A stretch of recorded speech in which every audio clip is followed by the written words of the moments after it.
जय हिंद साथियों, स्वागत है आप सभी का अनटच जीएस के इस प्लेटफॉर्म पर। आज हम लोग केंद्रीय बजट 2025-26 के कुछ इम्पॉर्टेंट पोर्शंस को देखेंगे। वरना कहने को तो बजट काफ़ी लंबा चौड़ा होता है, लेकिन इन बजट में भी कुछ ऐसे पोर्शन होते हैं जिससे प्रश्न हमेशा बनते हैं। तो आइए आखिरी दिनों में हम लोग बजट के उन पोर्शन को देखते हैं जहाँ से प्रश्न हमेशा आते हैं। तो सबसे पहले हम लोग देखेंगे ये वित्तीय बजट, केंद्रीय बजट 2025-26 की कुछ थोड़ी सी झलकी। उसके बाद हम लोग इसके देखेंगे नए आयकर स्लैब जो 2025-26 के हैं उनको देखेंगे।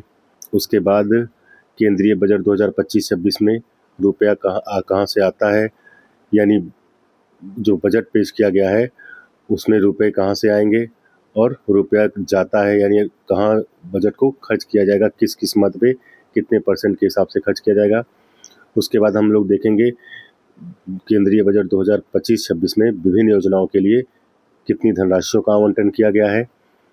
उसके बाद हम लोग उत्तर प्रदेश बजट 2025-26 की भी कुछ झलकियाँ और कुछ पोर्शंस देखेंगे जो एग्ज़ाम के पॉइंट ऑफ व्यू से काफ़ी इम्पोर्टेंट है।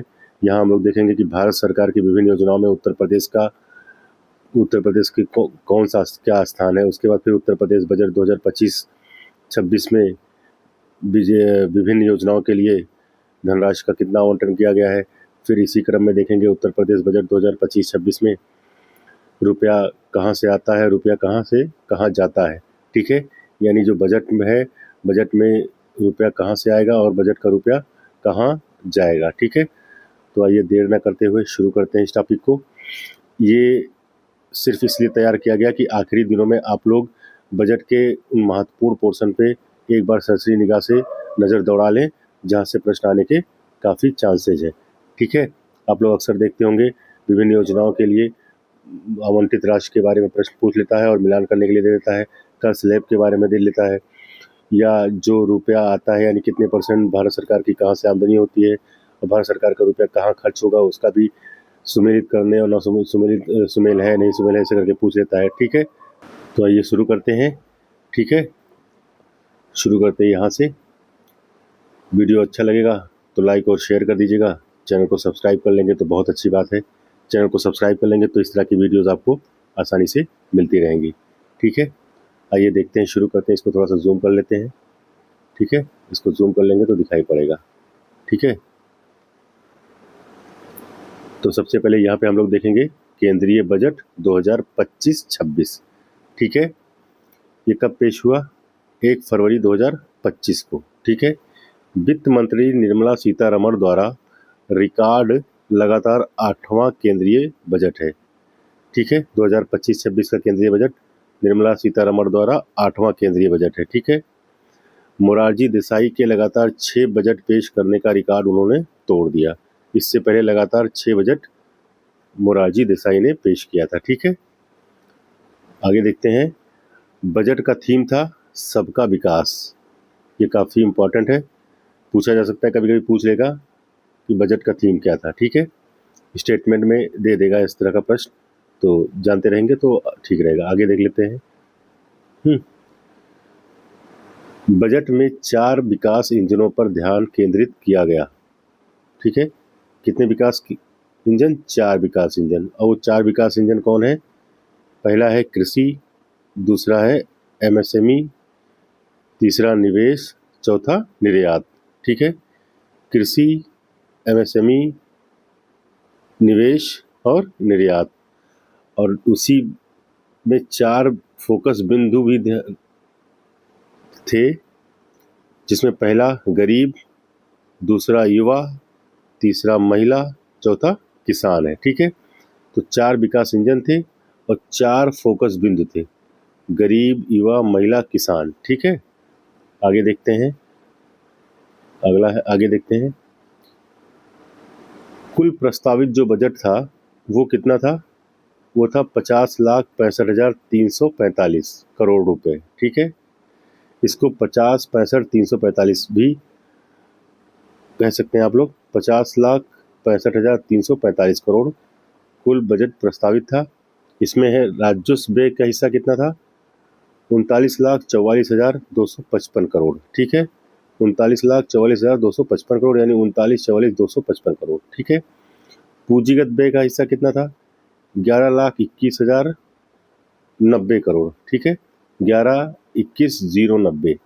ठीक, आगे देखते हैं। राजकोषीय घाटा कितना अनुमानित है? 4.4%। ठीक है, इंपॉर्टेंट है।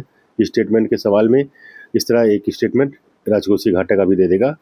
तो इस बार 2025-26 में कितना था? 4.4 अनुमानित है। और 2024-25 में कितना था राजकोषीय घाटा? 4.9 था। ठीक है, तो 4.9 ये 2025-24-25 में था और 25-26 में 4.4 था। ठीक है। राजस्व घाटा 1.5% अनुमानित है। ठीक है, ठीक है, ये राजकोषीय घाटा था, ये राजस्व घाटा है जो 1.5% अनुमानित है। आगे देखते हैं इसको। ठीक है, और प्राथमिक घाटा कितना है? ठीक है, प्राथमिक घाटा ये रहा।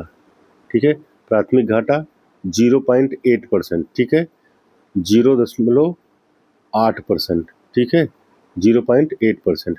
और 2024-25 में कितना था? 1.4%। 1.4% था। ठीक है, आइए आगे देखते हैं। अब नए कर स्लैब जो 2025-26 में बजट में आए हैं, और नए कर स्लैब को हम लोग देख लेंगे सरसरी निगाह से। ठीक है, तो इसमें देखेंगे एक तरफ लिखा है आय और दूसरी तरफ लिखा है कर की दरें। ठीक है, यानी कितने से कितने की आय पे कितने % कर देना होगा। ठीक है, तो पहले देखेंगे 0 से 4 लाख की आय। ठीक है, यदि आपकी 0 से 4 लाख की सालाना आय है तो आपको शून्य कर देना पड़ेगा, मतलब उस पर कोई कर नहीं है। 0 से 4 लाख पर शून्य कर है, कोई कर नहीं है। 4 से 8 लाख की आय पर 5% है। ठीक है, 8 से 12 लाख की आय पर 10% है। ठीक है, 12 से 16 लाख की आय पर 15% है। और 16 से 20 लाख की आय पर 20% है। 24 से 20 लाख की आय पर 25% है। और 24 लाख से अधिक की आय पर 30% है। ठीक है, तो यहाँ से आपको एक सीक्वेंस समझ में आ रहा होगा कि जो आय की बात है वहाँ 0 से 4 यानी 4 की बढ़ोतरी हो रही है सब में। ठीक है, देखिए 4 की बढ़ोतरी, 0 से 4, फिर 4 से 8, फिर 8 से 12, फिर 12 से 16। ठीक है, 12 से 16 हो गया। फिर देखेंगे यहाँ पे आप, ये 16 से 20 हो गया, फिर 20 से 24, फिर 24 लाख से अधिक। तो आय की जो वो है रेंज है उसमें 4 लाख का बढ़ोतरी किया जा रहा है। और इधर कर की दर में आप देखेंगे तो 5 की बढ़ोतरी हो रही है, 5% की। जैसे यहाँ पे शून्य है तो इसका कोई मतलब नहीं है। यहाँ पे 5% है, यहाँ देखिए 5 फिर बढ़ गया, यहाँ 5 बढ़ गया। फिर आगे देखेंगे, ये देखिए यहाँ भी 5 बढ़ गया। ठीक है, यहाँ भी, एक मिनट, ये यहाँ भी 5 बढ़ा है, फिर यहाँ से यहाँ 5 बढ़ा, फिर यहाँ से यहाँ 5 बढ़ा, फिर यहाँ से यहाँ 5 बढ़ा। ठीक है, तो इस तरह हम लोग ध्यान देखेंगे कि जो कर है उसका रेंज 4 लाख बढ़ता जा रहा है। ठीक है, 16 से फिर 20 हुआ, फिर 20 से 24 हुआ। ठीक है, इस तरह बढ़ रहा है। और इधर 5%, फिर 10%, फिर 10%, फिर 15%, फिर 20%, फिर 25%, फिर 30%। ठीक है, इस तरह आसान हो जाएगा याद करने में। ठीक है, अब आइए देख लेते हैं केंद्रीय बजट 2025-26 में। हाँ, जो है वो रुपया कहाँ से आता है और रुपया कहाँ जाता है। ठीक है, तो सबसे पहले देखेंगे कि भारत सरकार के केंद्रीय बजट जो है उसमें भारत सरकार की आय के स्रोत क्या है। ठीक है, तो सबसे पहले देखेंगे, जो सबसे हमने इसको सीक्वेंस से लिया है कि जो सबसे ज़्यादा जिसका हिस्सा उसको सबसे पहले लिया है, उसके बाद दूसरा, फिर उससे कम उसके बाद, फिर उससे कम उसके बाद। ठीक है, तो उधार एवं अन्य देयताएं। ठीक है, उधार एवं अन्य देयताएं जो है उससे भारत सरकार को 24% या 24 पैसा वहाँ से आता है। ठीक है, यानी 24% आमदनी उधार एवं अन्य देयताएं से होता है। ठीक है, आयकर से भारत सरकार को कितना मिलता है? 20 पैसे, यानी लगभग 100 में 20 पैसे, अर्थात 20% आयकर से प्राप्त होता है। ठीक है, जीएसटी एवं और अन्य कर, ठीक है, ये 18 पैसे या 18%। ठीक है, निगम कर 17 पैसे। ठीक है, ये पैसे दे दिया है, इसको आप % भी समझ सकते हैं। ठीक है, आगे देखते हैं निगम के बाद कर भिन्न प्राप्तियां, ठीक है, ये 9% या 9 पैसे, ठीक है। केंद्रीय उत्पाद शुल्क 5 पैसे, ठीक है। केंद्रीय उत्पाद शुल्क से कितनी आमदनी होती है? 5%, ठीक है। सीमा शुल्क से 4%, 4 पैसे की आमदनी, ठीक है। और ऋण भिन्न पूंजी प्राप्तियां, ठीक है, ये हो गया 1 पैसे, यानी 1% यहाँ से फायदा होता है, ठीक है। तो एक बार आप लोग देखिए, ठीक है। सबसे अधिक उधार एवं अन्य देता है, उसके बाद आयकर है, उसके बाद जीएसटी एवं अन्य कर है, फिर चौथे नंबर पर निगम कर है, ठीक है। कभी कभी इसमें हिस्सेदारी के रूप में क्रम वाइज लगाने के लिए बोल देता है कि अवरोही क्रम से लगाइए, आरोही क्रम से लगाइए, कि भारत सरकार को जो प्राप्तियां होती हैं उसमें किसका हिस्सा कितना है, उसके हिसाब से आरोही क्रम अवरोही क्रम लगाने के लिए पूछ लेता है। तो उधार एवं अन्य देयता इसमें सबसे पहले नंबर पे है, आयकर दूसरे नंबर पे है, तीसरे पे जीएसटी है, चौथे पे निगम कर है, ठीक है। पांचवें पे कर भिन्न प्राप्तियां हैं, उसके बाद केंद्रीय उत्पाद शुल्क है, फिर सीमा शुल्क है, ठीक है। तो इस तरह आप लोग एक बार दो बार देख लेंगे, समझ लेंगे, तो ये आसानी से समझ में आ जाएगा, ठीक है। आगे देख लेते हैं अब, भारत सरकार का खर्चा कहाँ होता है, किस किस मद में भारत सरकार का पैसा कितना खर्च होता है, ठीक है, यानी रुपया जाता है। तो इसमें देख लेंगे, तो सबसे ज़्यादा भारत सरकार का 22 पैसे यानी 22% जो पैसा खर्च होता है वो किस में होता है? करों एवं शुल्कों में राज्यों का हिस्सा, ठीक है। समझ गए होंगे आप लोग, करों एवं शुल्कों में राज्यों का हिस्सा, यानी भारत सरकार को जितना कर मिलता है और जो शुल्क मिलता है उसमें भारत सरकार जो है वो राज्यों का हिस्सा निकाल बांटती है, ठीक है। यानी वित्त आयोग जो होता नहीं है, वित्त आयोग 280 के तहत, ठीक है, तो यही राज्यों का हिस्सा होता है, उसमें लगभग 22% पैसा खर्च होता है। दूसरा है ब्याज अदायगी, ठीक है, ब्याज अदायगी में 20% या 20 पैसे खर्च होते हैं, ठीक है। केंद्रीय क्षेत्र की योजनाएं, ठीक है, केंद्रीय क्षेत्र की जो योजनाएं हैं उनमें भारत सरकार का 16 पैसा या 16% खर्च होता है, ठीक है। उसके बाद है वित्त आयोग और अन्य अंतरण, ठीक है, वित्त आयोग और अन्य अंतरण में 8 पैसे यानी 8% पैसा वहाँ खर्च होता है, ठीक है। फिर केंद्रीय प्रायोजित योजनाएं, ठीक है, इसमें कितना खर्च होता है? 8 पैसे यानी 8% पैसा यहाँ से जाता है, ठीक है। उसके बाद है रक्षा, रक्षा में भी 8% या 8 पैसे खर्च होते हैं। आगे देखते हैं इसके बाद है आर्थिक सहायता, ठीक है, आर्थिक सहायता भी में 6 पैसे या 6% खर्च होता है। उसके बाद है पेंशन, पेंशन में भारत सरकार का कितना पैसा खर्च होता है? 4% या 4 पैसे, ठीक है। तो इसको आप क्षेत्र वाइज सेक्टर वाइज भी याद रखेंगे, में सुमेल करने के लिए पूछ लेता है या सुमेलित है नहीं है इसके क्रम में भी पूछ लेता है, तो आप देख लेंगे एक दो बार इसको, तो ये भूलेगा नहीं, ठीक है। ये बहुत इंपॉर्टेंट आप पोर्शन है, यहाँ से प्रश्न बनता है। पूरा पूरा बजट आप पढ़ के जाएंगे, आप देखेंगे कि जो इस समय जो मैं पढ़ा रहा हूँ, ये दिखा रहा हूँ, आपको बता रहा हूँ, वहाँ से प्रश्न हर हाल में आएगा, ठीक है। आगे देखते हैं इसी क्रम में। अब देखेंगे, एक तरफ आप लोग देख रहे होंगे लिखा है योजना का नाम, और दूसरी तरफ लिखा हुआ बजट अनुमान 2025-26 करोड़ दे, ठीक है। अर्थात आप समझ गए होंगे कि विभिन्न योजनाएं इधर एक तरफ दी गई हैं और दूसरी तरफ दी गई हैं कि बजट 2025 में उन योजनाओं के लिए कितनी धनराशि आवंटित की गई, ठीक है। तो आइए सीक्वेंस से देख लेते हैं। तो इसमें सबसे पहले है प्रधानमंत्री गरीब कल्याण अन्न योजना, ठीक है, प्रधानमंत्री गरीब कल्याण अन्न योजना, इसके लिए कितना आवंटित किया गया है? 2,03,000 करोड़, यहाँ ऊपर करोड़ में है तो ये सारे आंकड़े करोड़ में ही आएंगे आपके, ठीक है। तो गरीब कल्याण योजना के लिए, प्रधानमंत्री गरीब कल्याण योजना के लिए 2,03,000 करोड़, ठीक है। अगला है खाद सब्सिडी के लिए कितना आवंटित किया गया है? 1,18,900 करोड़, ठीक है, 1,18,900 करोड़, ठीक। आगे देखते हैं मनरेगा के लिए, ये काफ़ी इंपॉर्टेंट है, ठीक है। मनरेगा के लिए कितना है? 86,000 करोड़ रुपए, मनरेगा के लिए 86,000 करोड़ रुपए, ठीक है। आगे देख लेते हैं, अगला है जल जीवन मिशन राष्ट्रीय ग्रामीण पेयजल मिशन, ठीक है, जल जीवन मिशन राष्ट्रीय ग्रामीण पेयजल मिशन के लिए कितना है? 67,000 करोड़ रुपए। ठीक है, ये भी इम्पोर्टेंट है, ये भी इम्पोर्टेंट है।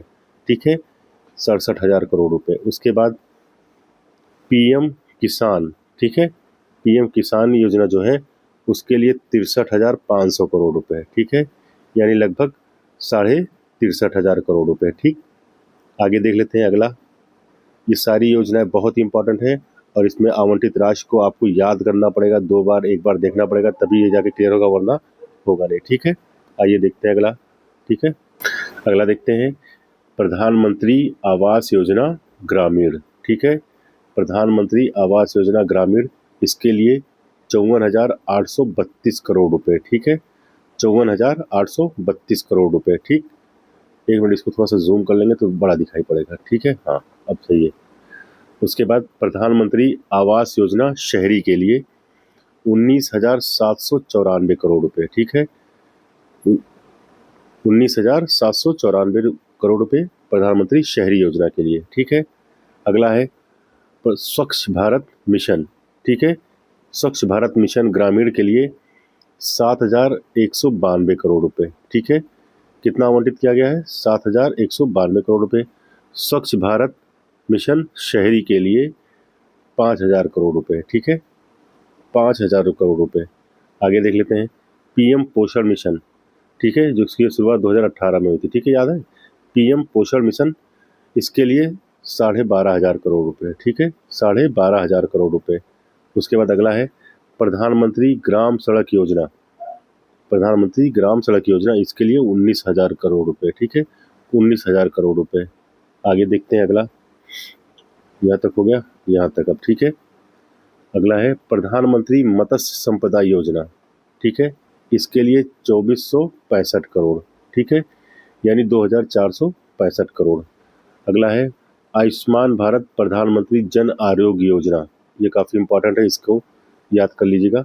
प्रधानमंत्री जन आरोग्य योजना के लिए 9,406 करोड़ रुपए। कितना है? 9,406 करोड़ रुपए। प्रधानमंत्री फसल बीमा योजना, ठीक है, इसके लिए 12,242 करोड़ रुपए। ठीक है, 12,242 करोड़ रुपए। ठीक, प्रधानमंत्री कृषि सिंचाई योजना, इसके लिए कितना आवंटित किया गया है? इसके लिए आवंटित किया गया है 8,260 करोड़ रुपए। ठीक है, 8,260 करोड़ रुपए। आगे देख लेते हैं खेलो इंडिया के लिए कितना, खेलो इंडिया कार्यक्रम के लिए कितना आवंटित किया गया है? 1,000 करोड़ रुपए। इंपॉर्टेंट है, डायरेक्ट भी पूछा जा सकता है ये प्रश्न। ठीक है, खेलो इंडिया के लिए कितना आवंटित किया गया? तो 1,000 करोड़ रुपए। ठीक, आगे देख लेते हैं अगला। ठीक है, अगला है, एक मिनट कहाँ गया, हाँ ये रहा। अगला है प्रधानमंत्री स्वास्थ्य सुरक्षा योजना। प्रधानमंत्री स्वास्थ्य सुरक्षा योजना, इसके लिए 2,200 करोड़ यानी 2,200 करोड़ रुपए। ठीक है, 2,200 करोड़ आवंटित किया गया है। अगला है पीएम सूर्यघर मुफ्त बिजली योजना। ठीक है, पीएम सूर्यघर मुफ्त बिजली योजना, इसके लिए 20,000 करोड़ रुपए। ठीक है, इसके लिए 20,000 करोड़ रुपए। ठीक, मिशन दलहन, इसके लिए 1,000 करोड़ रुपए। और अगला है 20वां नंबर पर समग्र शिक्षा, ये है 41,250 करोड़ रुपए। ठीक है, समग्र शिक्षा के लिए 41,250 करोड़ रुपए। ठीक है, तो इस तरह हम देखेंगे ये 20 योजनाएं थी महत्वपूर्ण, जिनकी आवंटित राशि हम लोगों ने देखा। अब आइए देखते हैं उत्तर प्रदेश बजट 2025। ठीक है, ठीक है, तो बजट उत्तर प्रदेश 2025 के बारे 25-26 के बारे में इसकी कुछ हम लोग झलकियाँ देखेंगे। ठीक है, यानी इसकी कुछ फैक्ट्स को देखेंगे, उसके बाद फिर आगे बढ़ेंगे। ठीक है, तो इसमें सबसे पहले हम लोग देखेंगे कि वित्त मंत्री सुरेश खन्ना द्वारा 20 फरवरी 2025 को ये पेश किया गया उत्तर प्रदेश बजट। ठीक है, कब पेश किया गया? 20 फरवरी 2025 को। ठीक है, किसके द्वारा पेश किया गया? वित्त मंत्री सुरेश खन्ना द्वारा। ठीक, अगला देखते हैं इसमें कुल प्रस्तावित बजट, यानी उत्तर प्रदेश 2025-26 का कुल प्रस्तावित बजट जो था वो कितना है? 8,08,736.06 करोड़। ठीक है, कितना है? 8,08,736.06 करोड़ रुपए। ठीक है, पिछली बार से 9.8% अधिक है, यानी लगभग 10% हो गया। ठीक है, 9.8%, यानी 2024-25 का जो बजट था उससे 9.8% अधिक है 2025-26 का बजट। ठीक है, आगे देख लेते हैं अगला। ये डायरेक्ट यहाँ से पूछा जा सकता है, यहाँ से कि कितना अधिक था, स्टेटमेंट में ये भी पूछा जा सकता है, तो इसको भी ध्यान से देखिएगा। ठीक है, आगे देखते हैं अगला। इसमें देख लेते हैं, अब देखते हैं कि कुल बजट का जो 2025-26 का बजट है उत्तर प्रदेश का, उसमें कुल बजट का 22% बुनियादी ढांचा पर खर्चा होगा। ठीक है, 22% बुनियादी ढांचा पर खर्चा होगा, 13% शिक्षा पर खर्च होगा, 11% कृषि एवं संबद्ध क्षेत्र पर। ठीक है, और 6% शिक्षा एवं स्वास्थ्य पर। ठीक है, 4% सामाजिक सुरक्षा कार्यक्रम पर। ठीक है, हम इसे सरसरी निगाह से हम लोग देखते जाएंगे, क्योंकि आप लोगों ने बजट एक दो बार पढ़ लिया होगा, बस ये थोड़ा सा रिकॉल हो जाएगा। ठीक है, आगे देखते हैं अगला इसमें।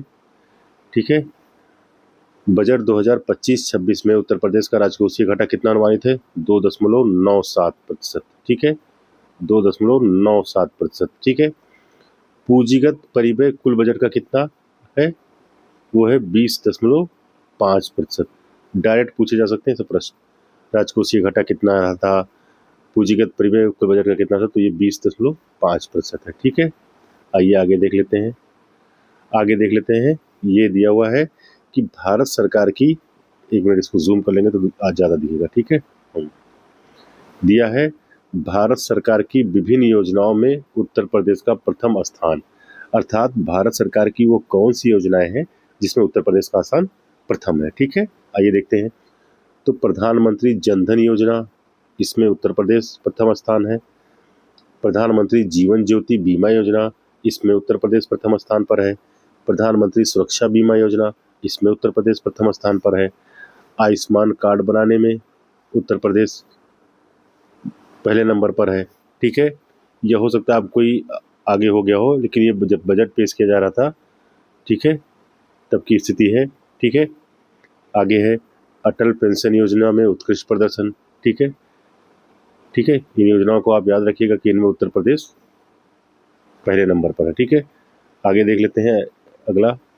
अगला दिया है, एक मिनट, अगला दिया है कि उत्तर प्रदेश बजट 2025-26 में धनराशि करोड़ में योजना कार्यक्रम धनराशि। ठीक है, यानी विभिन्न योजनाओं के लिए कितनी धनराशि आवंटित की गई है बजट 2025-26 में।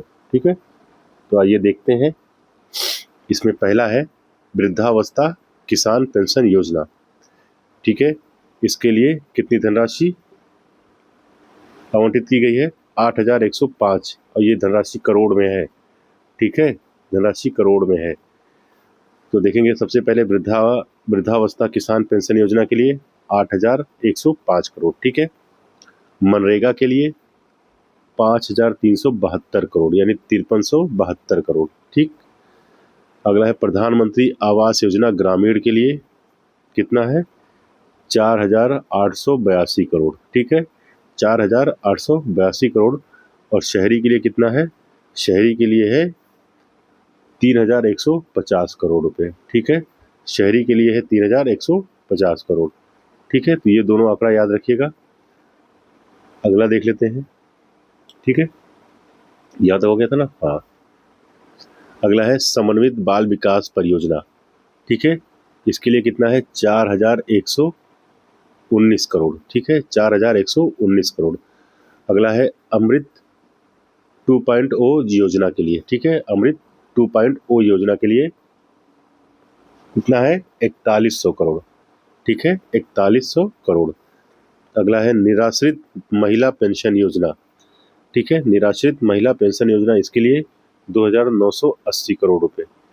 ठीक है, 2,980 करोड़ रुपए आवंटित किया गया है उत्तर प्रदेश बजट में। ठीक है, अगला है स्वच्छ भारत मिशन ग्रामीण। ठीक है, स्वच्छ भारत मिशन ग्रामीण, इसके लिए 2,045 करोड़ रुपए आवंटित की गई है। उसके बाद है मुख्यमंत्री युवा उद्यमी विकास अभियान। मुख्यमंत्री युवा उद्यमी विकास अभियान, इसके लिए 1,000 करोड़ रुपए धनराशि आवंटित की गई है उत्तर प्रदेश बजट 2025-26 में। ठीक है, आइए देखते हैं अगला आप क्या है। अब जैसे हम लोगों ने ऊपर केंद्र सरकार के बजट में जो रुपए भारत सरकार को कहाँ से मिलेंगे उसका अंश पढ़ा था, उसी तरह अब पढ़ेंगे हम लोग उत्तर प्रदेश सरकार के बजट में। देखेंगे कि उत्तर प्रदेश सरकार को कहाँ से रुपया मिलता है, यानी किन किन मदों से कितने प्रतिशत पैसे की प्राप्ति होती है। ठीक है, तो ये देखते हैं। तो ये सबसे पहले देखेंगे रुपया कहाँ से आता है। तो देखेंगे पहला है स्वयं का कर राजस्व, यानी उत्तर प्रदेश सरकार का जो कर राजस्व है उससे उसे 37.4% पैसा मिलता है। अगर मान लिया 100% पैसे मिल रहे हैं तो उसमें 37.4% यानी सर्वाधिक जो पैसे आय की प्राप्ति होती है उत्तर प्रदेश सरकार की, वह स्वयं का कर एवं राजस्व से होती है। ठीक है, दूसरे नंबर पर है केंद्रीय करों में राज्यांश। ठीक है, हम लोगों ने ऊपर पढ़ा था कि करों एवं शुल्कों में राज्यों का हिस्सा जो केंद्र सरकार देती है उसमें उत्तर प्रदेश को जो मिलता है वो उत्तर प्रदेश के आय का दूसरा सबसे बड़ा स्रोत है। ठीक है, यानी 32.4% जो है वो केंद्रीय करों में राज्यांश मिलता है उससे। आगे है तीसरा है लोक ऋण। ठीक है, लोक ऋण से कितनी आय होती है? 14.4%। ठीक है, ठीक है, ये क्रोनोलॉजी पूरा लिखा हुआ है, पहले सबसे ज्यादा, फिर उसके बाद उससे कम, फिर उससे कम, फिर उससे कम। ठीक है, अगला है केंद्रीय सरकार से सहायता अनुदान। चौथे नंबर पर है केंद्रीय सरकार से सहायता अनुदान, वो 11.1% है। ठीक है, कितना है? 11.1%। अगला है, आगे देख लेते हैं बढ़ा के। ठीक है, यहाँ तक हो गया था। ठीक, अगला है पांचवें नंबर पर करेत्तर राजस्व, यानी कर से इतर जो राजस्व प्राप्त होता है, यानी जो राजस्व कर के रूप में नहीं उससे भिन्न जो राजस्व प्राप्त होता है उससे उत्तर प्रदेश सरकार को कितनी आमदनी होती है? 3.1% की। ठीक है, यानी कुल आमदनी का 3.1% इससे प्राप्त होता है। उसके बाद लोक लेखा शुद्ध। ठीक है, इससे कितनी आमदनी प्राप्त होती है? 1.2%। ठीक है, कितनी हो गई? 1.2%। ठीक है, तो इस तरह हम लोगों ने देखा कि उत्तर प्रदेश सरकार को रुपया कहाँ से प्राप्त होता है, यानी उसके आय का स्रोत किन मदों में कितना है। ठीक है, अब देखेंगे रुपया जाता है, यानी उत्तर प्रदेश सरकार का व्यय किन मदों में कितना प्रतिशत होता है। ठीक है, यानी किन मदों में कितना प्रतिशत उत्तर प्रदेश सरकार पैसे खर्च करती है। अब तो इसमें देखेंगे सबसे पहला पूंजीगत व्यय। ठीक है, तो पूंजीगत जो व्यय है वो 20.4% है। ठीक है, कितना है? 20.4%। ठीक है, और अगला है अन्य व्यय। ठीक है, इसमें कितना पैसा खर्च होता है? 16.8%। ठीक है, 16.8%। अगला है वेतन सरकारी कर्मचारी, यानी जो सरकारी कर्मचारी है उनके वेतन में कितना खर्च हो रहा है उत्तर प्रदेश सरकार का? 12.4%। ठीक है, यानी कुल खर्च का 12.4% केवल सरकारी कर्मचारियों के वेतन में खर्च कर रही है उत्तर प्रदेश सरकार। ठीक है, पेंशन, चौथा नंबर है पेंशन। पेंशन में कितना खर्च हो रहा है? 11.2%। ठीक है, 11.2%। उसके बाद क्या है? वेतन सहायता प्राप्त संस्थाएं। ठीक है, वेतन सहायता प्राप्त संस्थाएं उनके लिए कितना खर्च कर रही है? उनके लिए खर्च हो रहा है 9.8%। ठीक है, कुल खर्च का 9.8%। तभी तो बीच में उत्तर प्रदेश सरकार ने जो विभिन्न संस्थाएं थी जो सरकारी नहीं थी और जो प्रमाणित और पंजीकृत नहीं थी उन पे हथकंडा अपनाया था और बंद करवाया जा रहा था। ठीक है, क्योंकि लगभग 10% पैसा उत्तर प्रदेश सरकार का इन्हीं सहायता प्राप्त संस्थाओं पे खर्च हो रहा था। ठीक है, आगे देख लेते हैं। अगला यहाँ तक हो गया था। ठीक है, छठा नंबर पे ब्याज है। ब्याज में कितना खर्च हो रहा है? 7.9%। ठीक है, ब्याज देने में उत्तर प्रदेश सरकार की का जो है वो लगभग 8% पैसा खर्च हो रहा है। ठीक है, अगला है ऋणों का प्रतिदान। ठीक है, ऋणों के प्रतिदान में 6.4% खर्च हो रहा है। ठीक है, ठीक है, अगला है सहायता अनुदान। ठीक है, सहायता अनुदान में 6.4%। सहायता अनुदान में भी 6.4%। उसके बाद सब्सिडी। सब्सिडी में कितना खर्च हो रहा है उत्तर प्रदेश सरकार का? 4.3%। ठीक है, 4.3%। अगला है स्थानीय निकायों को समुन्देशन। ठीक है, स्थानीय निकायों को समुन्देशन में 3.3% खर्च कर रही है उत्तर प्रदेश सरकार। ठीक है, आगे देखते हैं अगला। ठीक है, तो इस तरह ये रहा उत्तर प्रदेश सरकार का। हम लोगों ने देखा कि रुपये कहाँ से आता है, रुपये कहाँ से जाता है, कहाँ जाता है, ठीक है। उसके बाद उत्तर प्रदेश देखा हमने कि उत्तर प्रदेश की विभिन्न योजनाओं के कितनी धनराशि आवंटित की गई है। फिर देखा हम लोगों ने कि भारत सरकार की विभिन्न योजनाओं में उत्तर प्रदेश के जो प्रथम स्थान पे किन किन योजनाओं में है। ऊपर हम लोगों ने देखा केंद्रीय उत्तर प्रदेश बजट के बारे में कुछ जाना, इसकी झलकियाँ देखी हम लोगों ने। ठीक है, तो इस तरह ये हमारा आज का सेगमेंट समाप्त होता है। हमने पूरे बजट को शामिल ना करते हुए बजट के उन पोर्शन को ही शामिल करने की कोशिश की जहाँ से प्रश्न बनते हैं, ताकि आप लोगों का ये पोर्शन तो कम से कम गलत ना हो। ठीक है, तो वीडियो अगर अच्छा लगा होगा तो लाइक और शेयर कर दीजिएगा। चैनल को सब्सक्राइब कर लेंगे तो बहुत अच्छी बात है। चैनल को सब्सक्राइब कर लेंगे तो इस तरह की वीडियोज़ आप तक आसानी से पहुँच जाएंगी। ठीक है, तो चलिए मिलते हैं किसी अन्य वीडियो में, तब तक के लिए